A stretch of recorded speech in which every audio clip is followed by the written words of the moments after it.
అందరికీ నమస్కారం అండి. ఈరోజు నేను చేయబోతున్న వీడియో ఏంటంటే జనరల్ టాపిక్‌గా చేయబోతున్నాను. ఇదివరకు ఈ టాపిక్ గురించిన వీడియోస్ చేశాము. బట్ ఇంకొంచెం క్లియర్‌గా చేద్దామని నాకు అనిపించిందండి. అందుకే నేను ఈరోజు వీడియో చేయబోతున్నాను. యాక్చువల్‌గా ఇది సప్తగిరి మాసపత్రికలో పుస్తకంలోని కొన్ని స్టోరీస్‌ని అలాగే కొంత ఇన్ఫర్మేషన్‌ని గ్యాదర్ చేసే టైంలో కింద మనకి కొటేషన్స్ ఇస్తూ ఉంటారు కదా! దాంట్లో చూసానండి. సో, దాని నుంచి నాకు కొంచెం ఏదైనా చెప్పొచ్చు అనిపించింది. వీడియోగా చేయొచ్చు అనిపించింది. అందుకే చేస్తున్నాను. క్రమశిక్షణకి అలాగే సమయపాలనకి కోడిపుంజు ఆదర్శం అంటండి. ఇది చూస్తే కొంచెం నాకు చూడగానే ఫస్ట్ కొంచెం కామెడీగా అనిపించినా అది నిజమండి. ఎందుకంటే సమయపాలనకి, క్రమశిక్షణకి ఎవరిని చూసి నేర్చుకోవాలి అంటే గనక కోడిపుంజునే చూసి నేర్చుకోవాలి.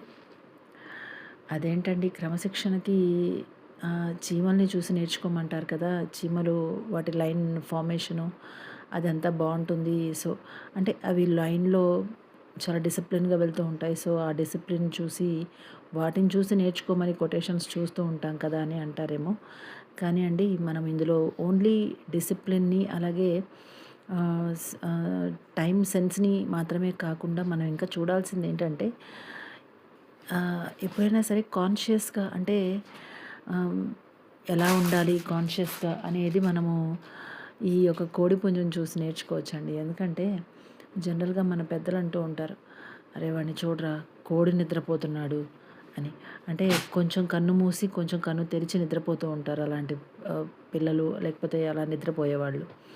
అలా ఎందుకు అంటే గనక వెంటనే జస్ట్ కొంచెం అలికిడి జరగగానే కూడా వెంటనే లేచి చూసుకుంటారనమాట చుట్టుపక్కల. అంటే అలర్ట్‌గా, కాన్షియస్‌గా ఉంటూ ఉంటారు. మొద్దు నిద్రపోకుండా అలర్ట్‌గా చుట్టుపక్కల ఏం జరుగుతుంది అనే ఒక ఒక అలర్ట్‌నెస్‌ని మనము ఆ ఒక దీంట్లో చూడొచ్చనమాట.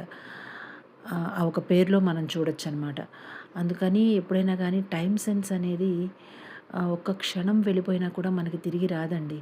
సో, అందుకని వీలైతే దాన్ని దానికి అంటే దాంతో పాటు పరిగెత్తమని నేను చెప్పను కానీ, కొద్దో గొప్పో మనము అంటే టైంని చాలా ప్రొడక్టివ్‌గా మనము వాడొచ్చని చెప్తాను. ఎందుకంటే పొద్దున్నే లేచిన వెంటనే మన స్ట్రిక్ట్‌గా మన పనులు చూసుకొని అంటే మన సెల్ఫ్‌కి సంబంధించిన పనులు చూసుకొని, వెంటనే ఈ రోజుటి కార్యక్రమాలేంటి? ఈరోజు ఇప్పుడు సపోజ్ హౌస్ వైఫ్స్ అనుకోండి, హోమ్ మేకర్స్ అనుకోండి, ఎలాగా ఏ ఫుడ్ ప్రిపేర్ చేయాలి? లేకపోతే ఏ బ్రేక్‌ఫాస్ట్ చేయాలి? లేదంటే ఈరోజు